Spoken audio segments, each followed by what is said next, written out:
بسم اللہ الرحمن الرحیم۔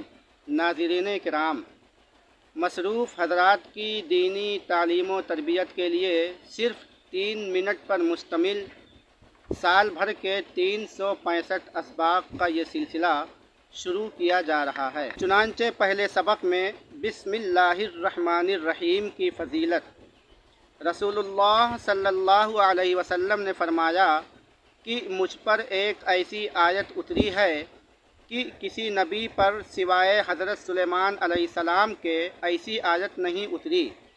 وہ آیت بسم اللہ الرحمن الرحیم ہے۔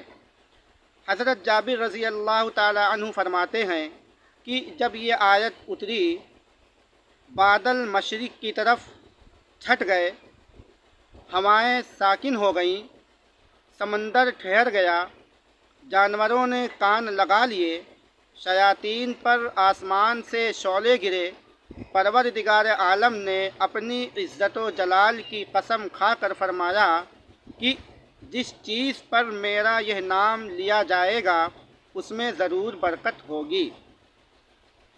حضرت ابن مسعود رضی اللہ تعالی عنہ فرماتے ہیں کہ جہنم کے 19 داروغوں سے جو بچنا چاہے وہ بسم اللہ الرحمن الرحیم پڑھے۔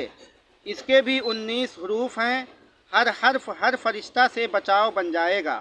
اسے ابن عطیہ نے بیان کیا ہے، اور اس کی تائید ایک حدیث سے بھی ہوتی ہے جس میں ہے کہ میں نے 30 سے اوپر فرشتوں کو دیکھا کہ وہ جلدی کر رہے تھے۔ یہ حضور نے اس وقت فرمایا تھا جب ایک شخص نے ربنا ولک الحمد حمدا کثیرا طیبا مبارکا فیہ پڑھا تھا۔ اس میں بھی 30 سے اوپر حروف ہیں، اتنے ہی فرشتے اترے۔ اسی طرح بسم اللہ الرحمن الرحیم میں بھی 19 حروف ہیں، اور وہاں فرشتوں کی تعداد بھی 19 ہے۔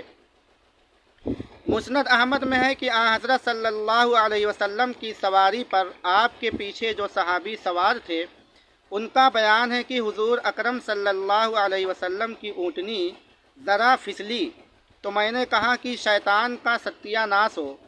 آپ نے فرمایا یہ نہ کہو، اس سے شیطان پھولتا ہے اور یہ خیال کرتا ہے کہ گویا اس نے اپنی قوت سے گرایا۔